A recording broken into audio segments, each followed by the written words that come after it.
Ciências. Para a aula de hoje, vamos precisar do nosso livro didático. Então, pegue o seu livro. Nós iremos trabalhar as páginas 124, 125, 126 e 127. Então, pegue o livro e abra na página 124. Página 124, capítulo 12, Cada coisa em seu lugar. Acompanhe a leitura, tudo no seu livro. Imagine que sirvam água para você beber em um copo de papel sulfite, ou então que você tenha de dormir em um colchão feito de madeira. Isso parece estranho, não é mesmo? Provavelmente sim, pois estamos acostumados aos objetos do nosso cotidiano, que comumente têm determinadas formas e são feitos de determinados materiais. Observem alguns exemplos na ilustração abaixo. Na ilustração, nós vemos aí um parque, né? Várias pessoas brincando, descansando e se divertindo.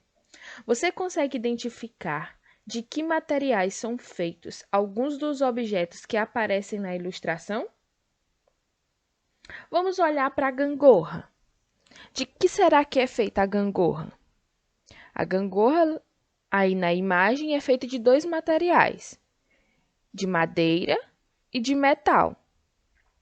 E o chinelo desse moço que está dormindo? De que será que os chinelos são feitos? Nossos chinelos geralmente são feitos de borracha. E dentre outras coisas que você vai observar aí na imagem. Observe que tem duas crianças brincando.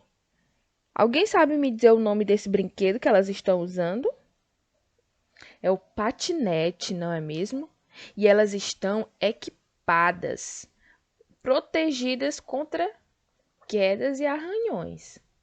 E para que servem essas proteções, né? A joelheira e a cotoveleira? Servem para proteger dos impactos, né? Das quedas, para não arranhar os joelhos e nem os cotovelos. E o capacete para que nossa cabeça esteja protegida.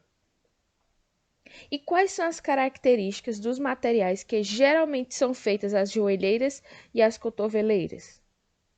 Geralmente eles são feitos por fora de um material duro e por dentro de um material macio para que seja feita essa dupla proteção. Na página 124, nós vamos ver do que são feitas as coisas, né? Observe aí, ó, do que isso é feito. Camas, mesas e cadeiras, muitas vezes são feitos de madeira. Copos e garrafas podem ser feitos de vidro. Panelas e facas quase sempre são de material como alumínio, ferro ou aço. Travesseiros e colchões são feitos geralmente com espumas. Roupas são feitas com tecido que podem ser de algodão e de outros materiais, como seda, lã e acrílico. Sapatos e bolas são normalmente feitos de couro ou de plásticos variados. Usamos muito desses objetos em nosso dia a dia. Eles são feitos de materiais com características próprias. E dessa forma, a gente vai responder as 3 questões que tem aí nessa página. A primeira diz assim: manipule e analise 3 objetos do seu dia a dia, depois preencha a tabela com informações sobre os materiais que formam esses objetos e para que eles são usados. Por exemplo, já que você está aí com o lápis na sua mão, então você vai escrever aí o objeto, o lápis. De que o lápis é feito? Aí ao lado você vai colocar o material. O lápis é feito de madeira e grafite, né? E para que ele é usado? Para que a gente possa escrever. E assim você vai pesquisar outros materiais aí, outros objetos e colocar aí na sua tabela. Na questão de número 2 diz assim: você percebeu alguma relação entre os materiais e o uso dos objetos? Em caso afirmativo, qual? Aí você responde. Mas o que é essa relação? Por que Explicando a questão 2. Por que que o lápis é feito de madeira e a gente usa ele para escrever? Porque a madeira é um material rígido que é possível ser colocado grafite dentro dele e maneiro para que a gente possa manusear.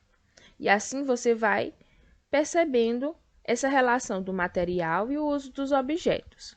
Na terceira questão, pede para que você converse com um adulto de sua família que tenha mais de 60 anos de idade. Pergunte a ele como eram os brinquedos quando ele era criança. Eles eram feitos com os mesmos materiais dos brinquedos de hoje em dia? E aí você vai anotar alguns dos materiais que o adulto citou nas linhas abaixo. Por exemplo, você vai perguntar para sua avó: Vó, do que eram feitas as bonecas antigamente? E aí ela vai lhe dizer: com certeza não sou como as de hoje, que falam, comem, que têm cabelo. Então, pergunte. E você também pode perguntar ao seu avô: Vô, de que eram feitos os carrinhos? Eu tenho certeza que você tem vários carrinhos em casa. Todos eles são feitos de plástico ou metal. Será que antigamente eles eram feitos desses materiais? Então, descubra aí com seus familiares. Agora, eu trouxe aqui para vocês algumas imagens para que a gente treine o nome do objeto, o material e para que é que ele serve. Vamos lá. Aqui nós temos uma cadeira. Essa cadeira é feita de quê? De madeira, né? De madeira. E ela é usada para a gente sentar. Temos também aqui um copo. Tenho certeza que você tem um copo desse na sua casa. Um copo de plástico, não é? Que serve para a gente beber algo, tomar suco, água, refrigerante. Temos também outro copo, só que esse é de vidro. E ele é usado da mesma maneira que o de plástico, para a gente poder beber algo líquido. E a bola? De que é feita a bola? A bola é feita de couro e serve para a gente fazer o quê?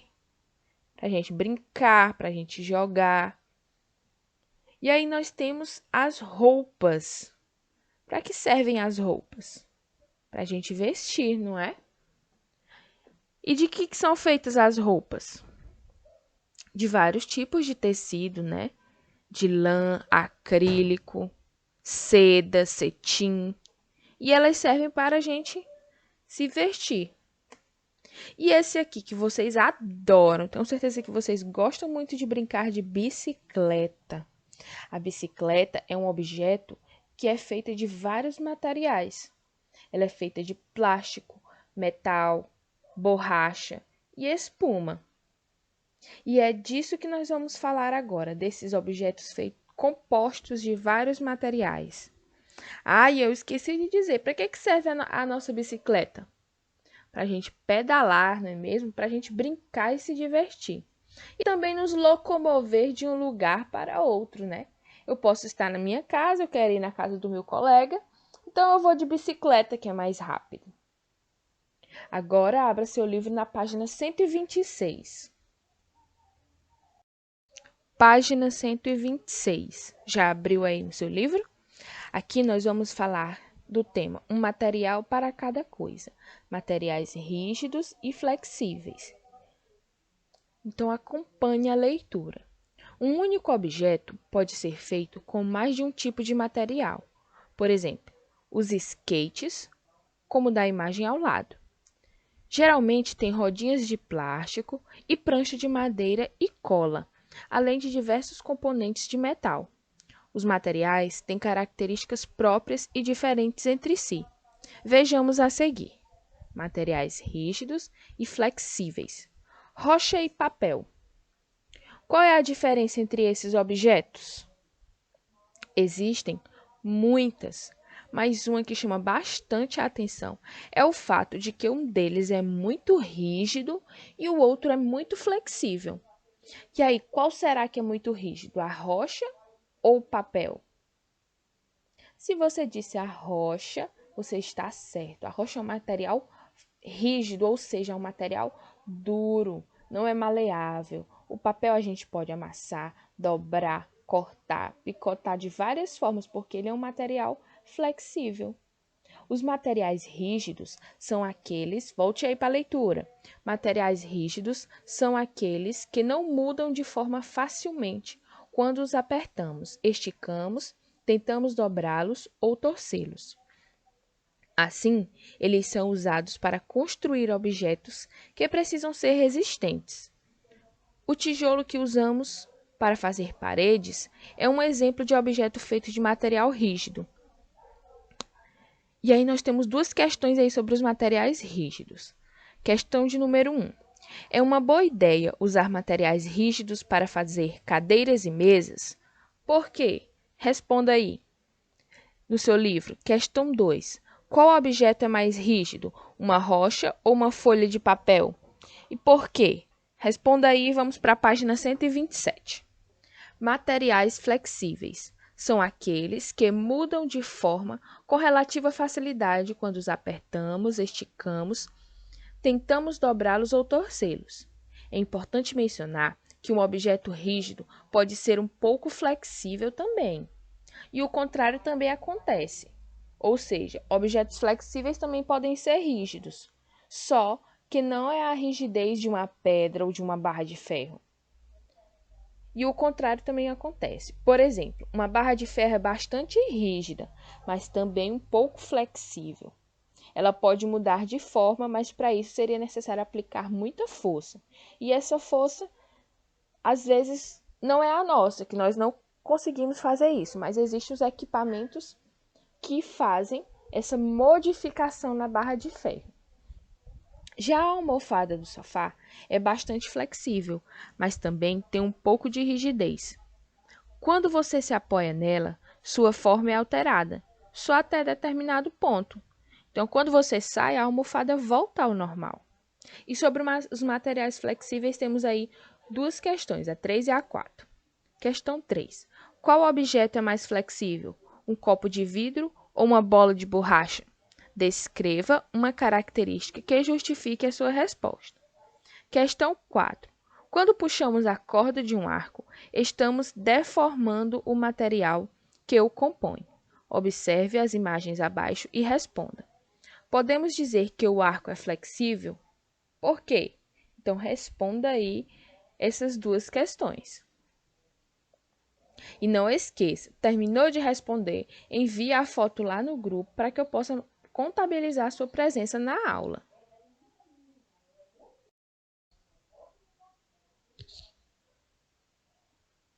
Por hoje, ficamos por aqui. Até amanhã. Responda as atividades com atenção e tchau, tchau.